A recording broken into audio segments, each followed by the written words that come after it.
What's up, everybody? This is Trey Biddy with HawgSports.com. Yes, that's HawgSports.com. Today on the show, it's a big recruiting weekend, so we're going to have Danny West come in and talk Razorback recruiting. It's also a really important stretch for Razorback basketball, so we're going to have a lot of discussion about that.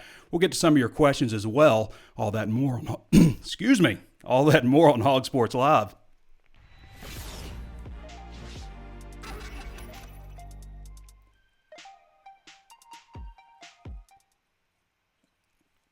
Got a little frog in the throat. Been having that lately. I think it's the weather. So, I want to remind everybody before we get started here, there's plenty of ways to watch and listen. You can always tune in on Facebook Live. We're always streaming there, hence the name Hog Sports Live. Be sure to throw us a follow if you like the content that we produce, and throw us a thumbs up as well. Also available on YouTube. We'll upload that immediately afterwards. Be sure to subscribe to the channel, hit the notifications bell, and throw us a thumbs up and interact with the video as well. Apple Podcasts. Throw us a 5-star review. If you like the content, then say something nice about us. Also on Spotify, Stitcher, everywhere you find podcasts. So I would also like to mention that we have a special offer that's starting today. This is just for a limited time. It's going to run out very soon. We're doing 60% off right now.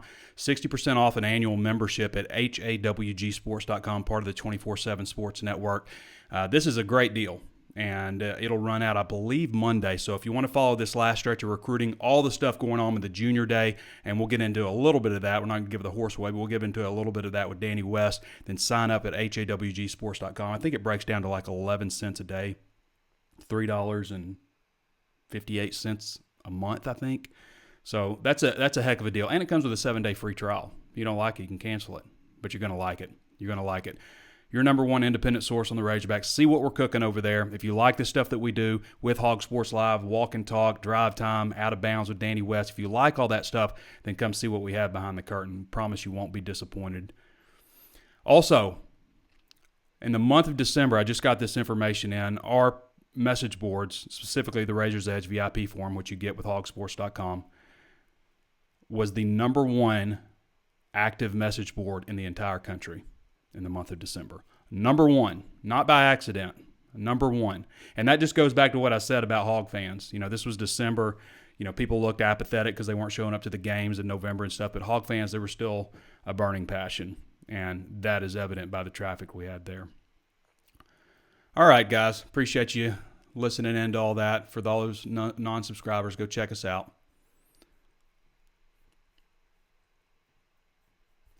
So, Arkansas basketball, we'll get into that first, and we'll bring in Danny here in just a minute. But Arkansas's got some injuries they're dealing with. Coming off a 79-77 loss to South Carolina. Disappointing home loss. Didn't start off very well. Jimmy Witt was kneed in the calf. Didn't practice at all on Thursday. Desi Sills has an ankle that he had in the game. Kind of a weird injury. It looked like it might have been more serious, like an Achilles or something is what they were saying. But I thought it was actually maybe a hamstring the way he popped up. But he came back in the second half. But he's been dealing with an injury. Of course, Isaiah Joe didn't start. He's had some knee inflammation. Came off the bench. Ended up with 16 points, I think. Man, in this game, I've just got to say, and I know I've had this take a little bit, but the referees absolutely ruined this game for Razorback fans and South Carolina fans. Anybody who likes basketball, this game was ruined by the refs. And South Carolina's going to foul a lot. But this is ridiculous. 57 fouls, 40 fouls in the second half. 70 free throw attempts. And the game actually set up for Arkansas. I mean, great. Foul. Perfect. They're going to shoot at a higher clip. South Carolina's like 61% on the season, just not very good. Excuse me. But Arkansas only shot 65% from the foul line. It's not good enough. Arkansas is a better free throw shooting team on the year than they played Saturday. Got off to a slow start, but I mean, I'll just say again, the referees absolutely ruined this game from a viewership standpoint. It was tough to watch. Is this what we want basketball to be? 70 free throws? And it wasn't like they were just fouling at the end trying to come back and get back into the game. There was only one foul that was on purpose. We're going to get into Eric Musselman in here in a minute because, guys, he was as frustrated as I've ever seen after that game. We'll talk about it in just a second. Up next is Alabama in Tuscaloosa, 5 o'clock Central Time on the SEC Network. South Carolina is coming off a 90-76 loss at LSU. Before that, they'd won 4 in a row. So they're not playing too bad. 12-8, 4-3 overall, or excuse me, 4-3 in SEC play. That'll be an interesting game. And really, guys, you got to win that game if you're Arkansas. You have to win that game. It's been a tough stretch for them. They've lost their last 3 SEC games as it stands, last 3. And it doesn't get any easier after that because you got Auburn. Auburn plays Kentucky tomorrow at the same time as Arkansas is playing.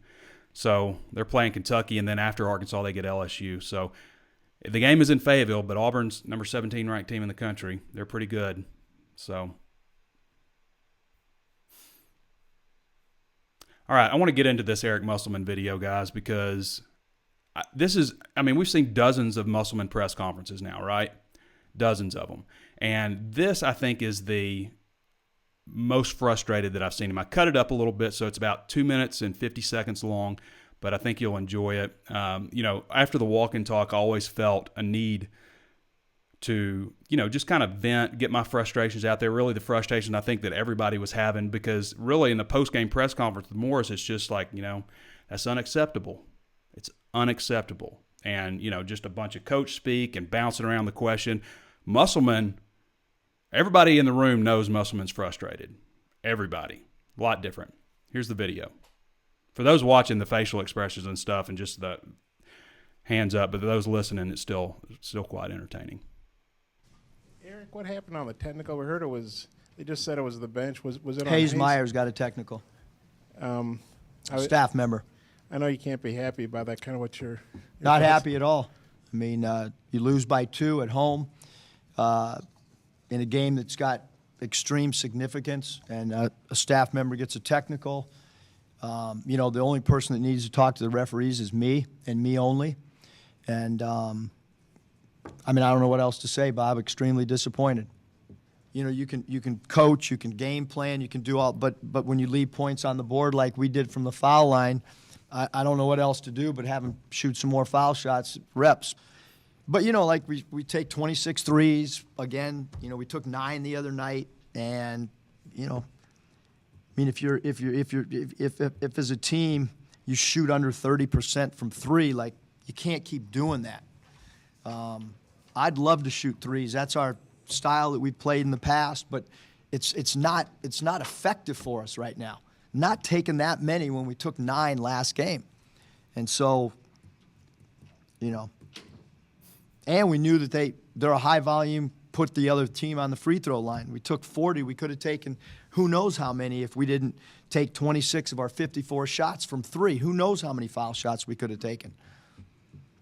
Coming out of the last time out, what was the plan? Who was option A, B, and did you get the... I just said it. It was to go to Mason. Mason was denied. He was going to get an ISO at the top of the floor, in the middle of the floor, and then he had an option to create just like he had the entire last 5 minutes of the game.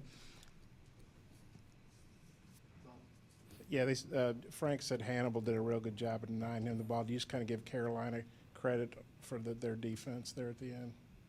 I don't know why we keep talking about one last play. Like, yeah, they did a great job with 7 seconds on the clock when we have a baseline out of bounds. They did a great job of denying Mason.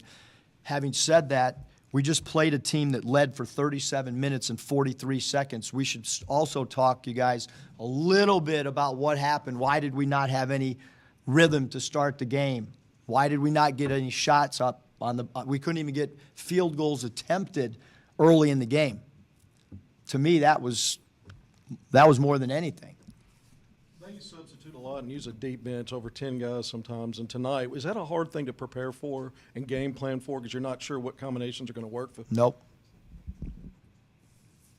What did you think of Isaiah's game, coming off missing one? I thought he was fine. Anything else for Coach? Thanks. Not a happy coach. You can tell just in the way he answers questions and stuff. And the Musselman's great to interview because he's very open and honest, always gives you great content. But I don't blame him for being upset the way Arkansas played. And I don't know, as a fellow basketball coach, I coach my daughter's first grade team, which has been a lot of fun. We preach defense. I want to show this video real quick because super proud. So I coach my daughter's first grade basketball team, and we've been preaching defense, right? We've been preaching defense.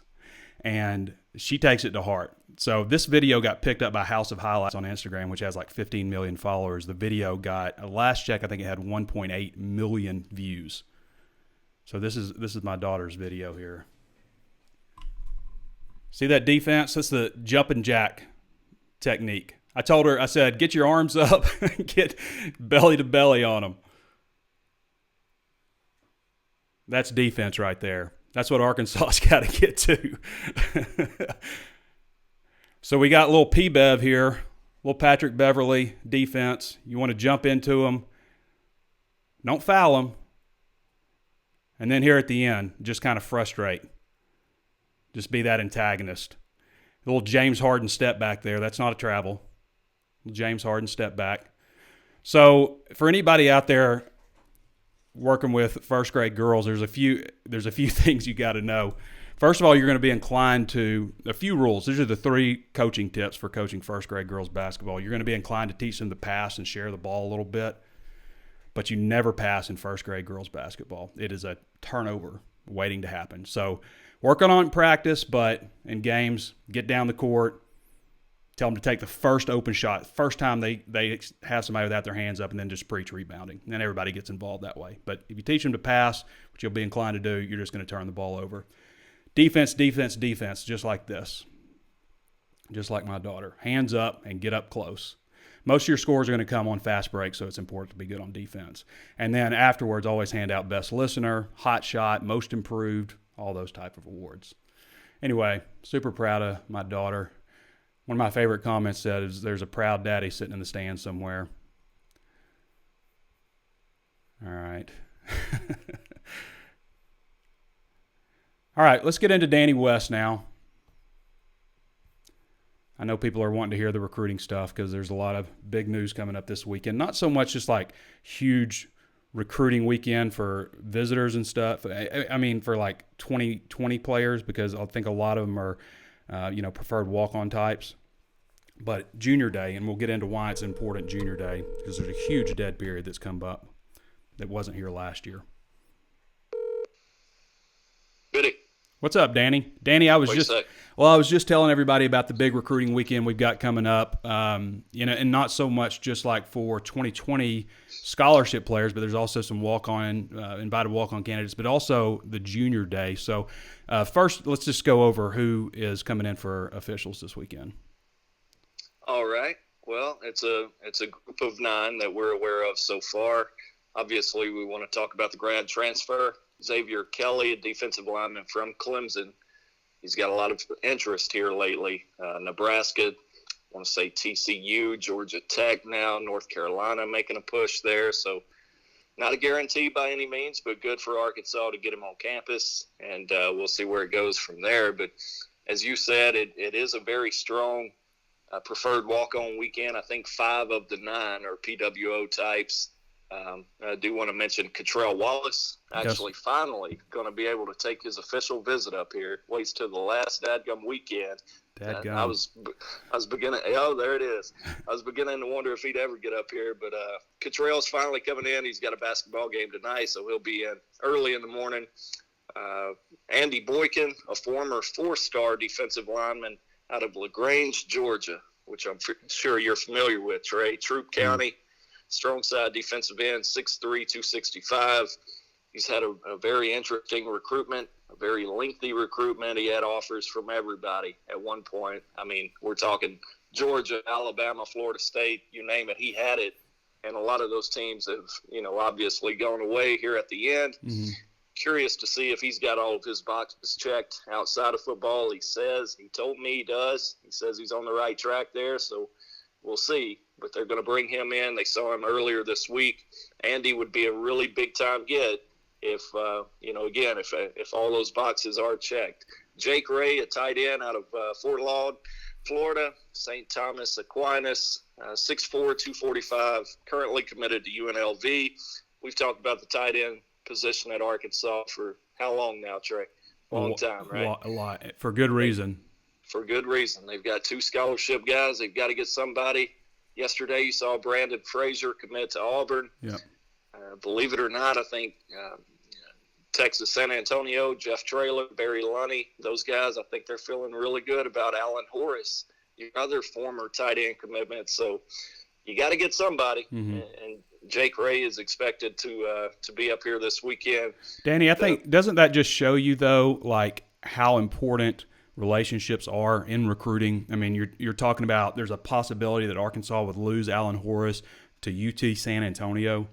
And, obviously he's been recruited by Jeff Traylor and Barry Lunny Jr. for some time. And then you lose Brandon Frazier to Chad Morris in Auburn. Says a lot, yeah. But it happened the other way around. I mean, with Missouri commitments, I mean, with some coaches that had connections with Missouri, bringing them and getting them at Arkansas. And that's mainly because of the relationships established over the school specifically. That's exactly right. And you think about an offensive lineman like Jalen St. John could be another case there where he follows the former Missouri coaches here at Arkansas. So, but Trey, it's not always automatic. No, I think we're seeing a little bit of that right now with Savion Williams. Nobody is closer to that kid than Justin Stepp. And as of right now, I've got Savion going to TCU, and a lot of others do too. They seem like they've really picked up steam. So it's not always automatic, but to your point, yes, says a whole lot. But I do want to mention these preferred walk-on guys coming up this weekend. Kevin Compton. Yeah, go ahead. Well, I was just going to mention, for those, I didn't really give you a formal introduction, but those who aren't familiar with Danny West, he handles almost all of the recruiting content at HawgSports.com. Most of it is VIP. We're giving, obviously, a tidbit here and there during this segment, but most of his content is going to be VIP, and you can sign up right now at 60% off and see what we're talking about. There's always a lot of people out there, Danny, who don't really know what we offer, and this is a great opportunity to sign up, and it comes with a 7-day free trial. It's a great opportunity to sign up at HawgSports.com and read Danny's stuff there. Okay, Danny, on to the preferred walk-ons. Yeah, Kevin Compton Jr., a safety out of Watson Chapel, a homeboy from down in my neck of the woods. Chandler McIntosh from Joe T. Robinson. Everybody talks about J.T. Towers, and rightfully so. Obviously, he's committed as a scholarship player at Arkansas, but man, Chandler McIntosh, over 200 tackles this past year. Are you kidding? That's a 200 lot. tackles, Trey. 6'1", 225. He would be a good get if they can get him. He's got some scholarship offers. Jackson Woodard, Little Rock Christian, another linebacker, 6'3", 203, already committed as a preferred walk-on at Arkansas. Another linebacker, Brooks Both, out of Harrison. I've seen him play, 6 foot, 225. He's also got some scholarships. Truett Tollett, right here at Shallow Christian. I was just up there yesterday picking up my daughter and was thinking about Truett, and sure enough, it comes out that he's going to be on hand for an official visit this weekend. So 6'2", 180. You want to talk about production, over 2,000 yards receiving this year, 30 touchdowns. That's a state record. He puts up numbers. Now, I don't know if he's going to be all SEC or anything, but you'd like to have a guy like that. So I think that wraps up the 5 PWO types. So how many visitors coming? 8 or is it 9? I've got 9 right now, and we'll see. It's always fluid, right? So absolutely, we'll see. But I'm counting 9 as of right now. And so for this class shaping up, Danny, there's 18 commitments right now, including the 2 transfers. Yeah. I mean, obviously you could add transfers later on, but I mean, when you talk about Boykin's really the only defensive candidate left out there. They could end up not getting a wide receiver, not getting a tight end.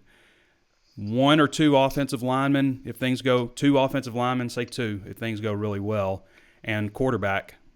That's just like 3, right? Yeah, I think, and I know how that sounds. I understand where you're coming from. Mm-hmm. That would put you at 21, but buddy, I really think that's best case scenario at this point. Yeah, I do too.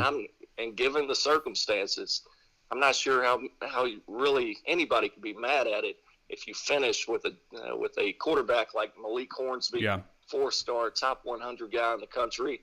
If you do get Jalen St. John, and I think they're in a really good spot there, that's a guy with multiple SEC offers. And then if you could somehow round that up with Marcus Henderson, another offensive guard. I mean, if you could beat Ole Miss, Georgia, and some of those teams for him, how could you really be upset about it? I'm Now, trying to I know- remember, Danny, when's the last time Arkansas got a top 100 player at quarterback? It's been a while. I mean, they've gotten some guys that are well regarded, but a top 100 player. I mean, I guess you could count Felipe Franks. He was a top 100 player, but that was coming out of high school.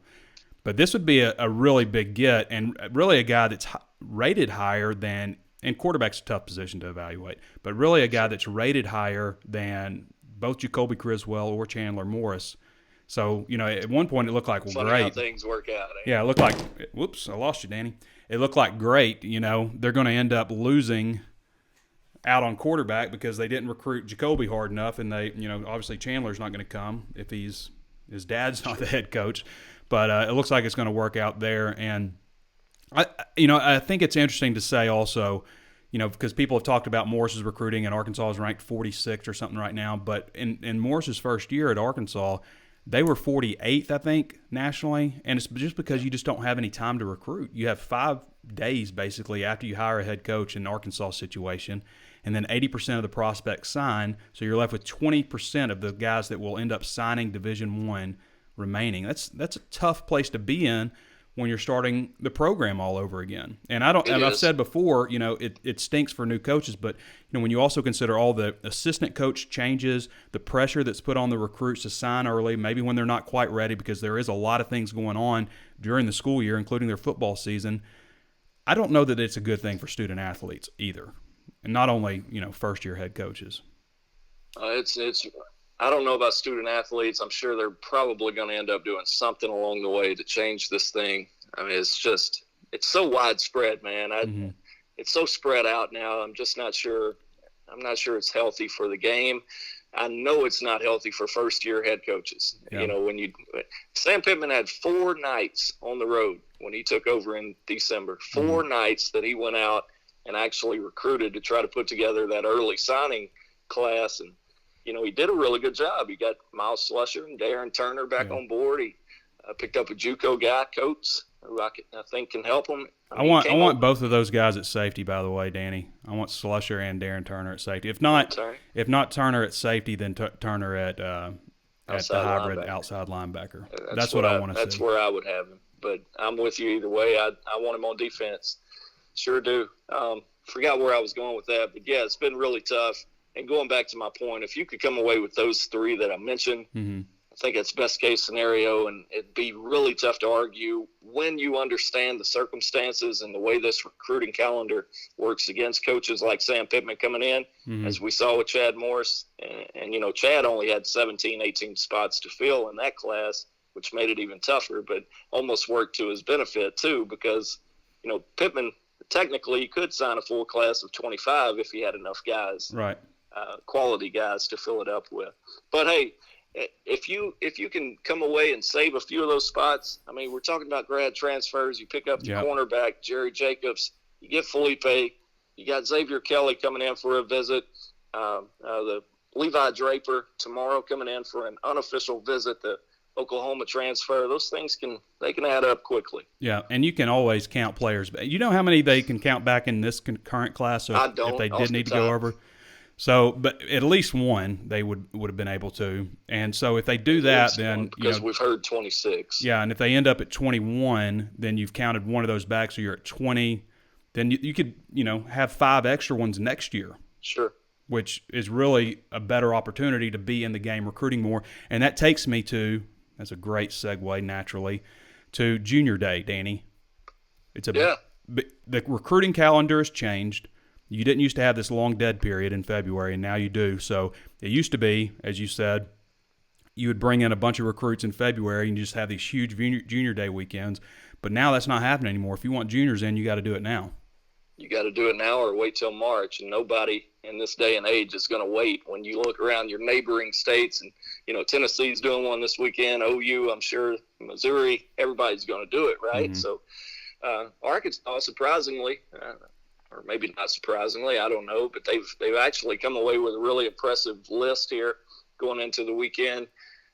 Again, you can check all of those names out at HawgSports. Don't want to give it all away, but hey, Danny, I want to say this real quick though. Like, why have they implemented this dead period? Why could they not wait just a little bit? Because now everybody's going to have a Junior Day this weekend. You get one junior day visit. That's it. It's not like it's an awful time to take junior day visits if you're a student athlete. Again, I don't understand why you would have like I can understand like maybe in a couple of weeks or maybe taking a dead period week and then opening up February. But I don't understand just a month-long dead period starting February 1st to the 29th.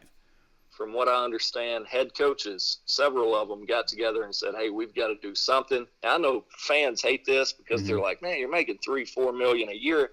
How many breaks do you need?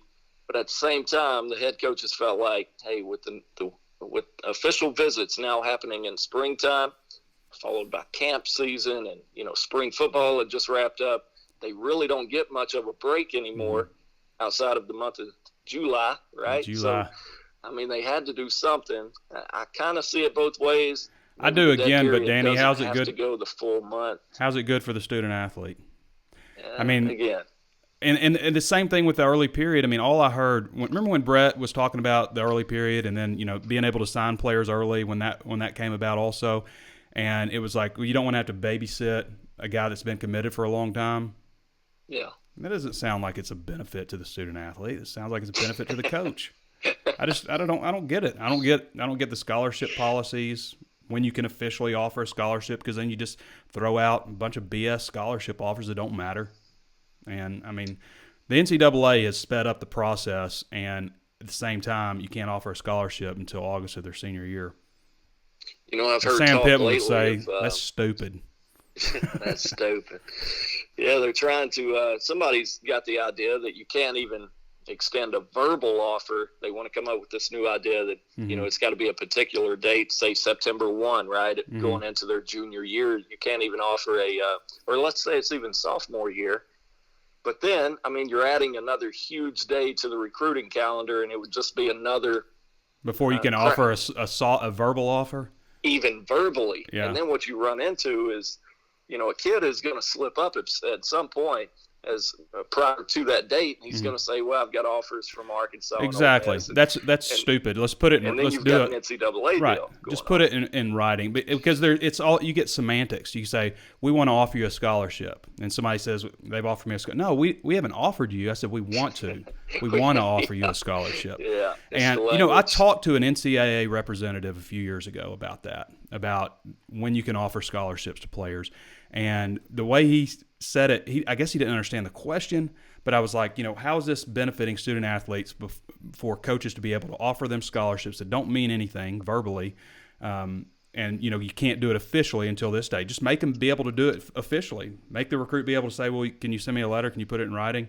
Yep. Something like that. And, his response was, well, coaches, then, they offer somebody in 8th grade. They don't want to be bound to that, to that kid. And I was like, well, it would stop them offering 8th graders. Yep. Which exactly. is a stupid look. It makes you look, anytime somebody offers an 8th grader, people are like, this is ridiculous. Every time. So Every time. Let them offer scholarships whenever. That would stop this semantics and the issues where you run into kids going on radio who don't understand how the recruiting process works, who've been told they have an offer and committing to a school, which has happened, and it's happened to Arkansas. It's happened a lot under Bobby Petrino, but you have to stay out in front. You can't blame the coaches for doing the verbal offers, because you have to stay out in front, because recruiting has moved up so early now that if you don't offer a kid before you've had a chance to properly evaluate them, then they will cut you before you get a chance to offer them, really. Especially if you're the in-state school and you drag your feet. Yeah. That's the worst look. And it doesn't matter if Alabama offers an in-state kid, because they don't care if they have to pull that offer. Oh no, they don't care. For an Arkansas kid. But for the school Arkansas, it looks like, why are you trailing Alabama? What are we doing? Exactly. Anyway, we got sidetracked there, but I do want to hit Junior on. Day. I'm just going to hit on some of the in-state guys. They're the in-state guys. Let me do that, and then we'll save the other guys. You can check those out. Also, again, you can get 60% off, right? Annual VIP 60% off right now. So good time to check out these lists. But Drayden Norwood, class of 2021, 4-star cornerback out of Fort Smith Northside, offers from Oklahoma, Arkansas, Texas A&M, Tennessee. He's big time. Aaron Outley, class of 21, tight end at Parkview High. Saw him this past fall. Really big kid. Arkansas, Missouri, Kansas. He's got a few offers. Terry Wells, 2021 offensive lineman out of Wynne, Arkansas. Arkansas has offered, Kansas offered. Just want to run through quickly some of the other 21s, then jump into some 22 guys that are really impressive. But the 21s, Jordan Hanna, younger brother of Morgan Hanna, who's a defensive end at Arkansas right now. Cole Joyce from Bentonville, Deldrick Withers out of Joe T. Robinson. They've actually got like 6 kids coming up. Then they're leaving here going to Missouri this weekend. Marco Avant at Jonesboro, used to be at Forest City. I like that kid a lot. Now, some of these 2022s, Trey, that's a really good in-state class so far. Mm-hmm. Andrew Chamblee, offensive lineman out of Maumelle. He's got Arkansas, Oklahoma State, Missouri, Mississippi State. Amarion Harris, a kid we've talked about for 2 years already. Yep. 2022 offensive lineman out of Robinson, Oklahoma, Alabama, Arkansas, Tennessee. Another big-time dude right there. And I'll wrap it up with James Joyner, 2022 running back at Parkview. Is he good? It's pretty good. Yeah. Pretty good. He's a good one. I mean, he hurt that knee, He had to rehab that knee. But I talked to James the other night. He said he's ahead of schedule, and the grades are through the roof. I really like that kid, Trey. Probably It's a good-looking my favorite. class. Marion Harris, I like too. that kid a lot. Yeah. And Missouri just offered James this past They week, did. so he's up to 2 SEC offers, with Arkansas being first, and, of course, Missouri trailing Arkansas, as we see quite a bit. So, Danny, I want to ask you before I get you out of here real quick on just some transfers. We've got a couple of questions. Just Xavier Kelly, Clemson defensive lineman. What's his status? Is he coming this weekend? And OU has a linebacker in the portal, and LSU also has an offensive lineman who started 7 games for him last year. Yeah, I saw Donovan is in the portal. That's a Don't Sam know Pittman a whole lot recruit. about him. Yeah, Pittman did recruit him, so I can't really speak on that. Again, Xavier Kelly will be in this weekend. A kid out of Wichita in the class of 2016. Arkansas actually offered him. I went to send him a DM earlier this week, and I was like, man, I've talked to this kid before. Got to reading some of our old DMs from 4 years ago. It's just crazy how this works. But, he will be in this weekend. Outside of that, we know Georgia Tech, North Carolina, TCU, Nebraska, and Kansas State has already had him on an official visit, I think, last weekend. So a lot of schools in the mix there, not an automatic by any stretch. Levi Draper, Oklahoma linebacker, he's actually he's on track to graduate, so he would be a grad transfer in 3 years, leaving him with 2 years of eligibility remaining. He's coming in for an unofficial. I think it comes down to playing time with Levi. He just, his 3rd year there, he's basically a special teams player, not playing a whole lot. So I think he's just looking for a better opportunity to get on the field. Arkansas may have that for him. You think about losing Scuda, and some of those guys, they have a need right now. All right, Danny. Appreciate you, man. All right, brother. All right. Y'all have a good one. See you. All right, that's Danny West. Danny does a great job for us at HawgSports.com. You can read all of his stuff. It's a VIP membership and 60% off right now. There's no promo code or anything. Just sign up and get the deal at HawgSports.com. All right, we want to get into a few of your questions here. And by the way, I want to say this. If you are a graduate transfer and have proven to be an average to above average, good, great even, but if you're average to above average, I would say if you're Arkansas, bring them on. Bring on anybody who is average. Get back to being average. Take steps in the right direction. Improve the roster. I think that's what they've done so far with the 2 other transfers that they've gotten, especially Felipe. All right, let's see what we got on questions. Keith Graydon says, how have you not been teed up for your daughter's games yet? Those are obvious walks. That's just a James Harden step back. You just put your hand on the side of the ball, and you can, you get a shuffle, and then you get your 2 steps. But you can walk in first grade girls basketball. If we had traveling, they would travel almost every single time. Probably seen you act like that over a football game, getting ticked off. Yeah, I got very frustrated with football this past season. I think that was the Razorback Nation flowing through me. Let's see. If you guys missed anything on this episode, go to YouTube afterwards, and it will be posted there on the channel. Yep, I'll be posting it here in just a few minutes when we wrap this show up. Graham Cox says, keep up the good work. Chase Hogan Jones says, with how little time Pittman's had, I think he's definitely done a good job, ready to see the difference on the field. I know that comes through recruiting. Next year, I'm hoping he shocks us all in a good way with his 2021 class.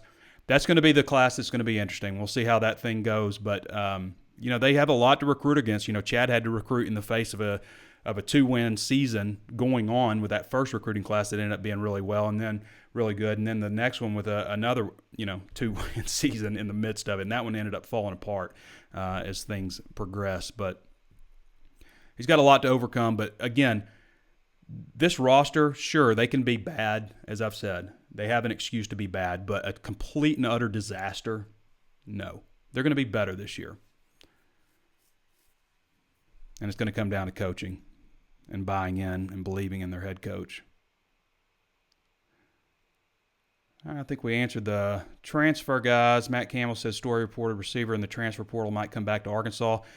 Mike Campbell. So, Mike, you're talking about TQ Jackson, and we did report, I guess maybe a week or 2 weeks ago maybe, that he had entered the transfer portal, had stated, some – basically, just saying he was kind of depressed on some things, and I don't understand. I've never had to deal with that, but I understand it's a real thing. So, at the same time, the talk lately has been they think they've got a real shot to bring him back, and he wouldn't be the first player to enter the transfer portal and come back. And I'll say this about the portal: it's great for student athletes and stuff, but I think that people have an idea that they're going to jump into the portal and just get recruited just like they were before out of high school, and that doesn't always happen. And odds are, except for maybe some elite guys out there, odds are you're going to find yourself at a much lower prestige school than you were at before.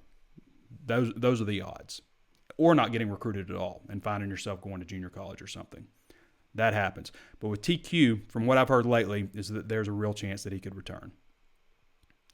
Chase Hogan Jones says, I'm glad we finally got a kicker recruit. Seems to be a stud. Yep, he is, I think, ranked the number 20 kicker in the country. Big leg. Gets a lot of them into the end zone. Austin Gibbons says, love the show, Trey and Danny. Larry Brown says, what happened to DW Recruiting Podcast? He still does it. He still does the Recruiting VIP podcast. It's just, I would imagine this one will come after the weekend, since it is a big weekend for junior days and stuff.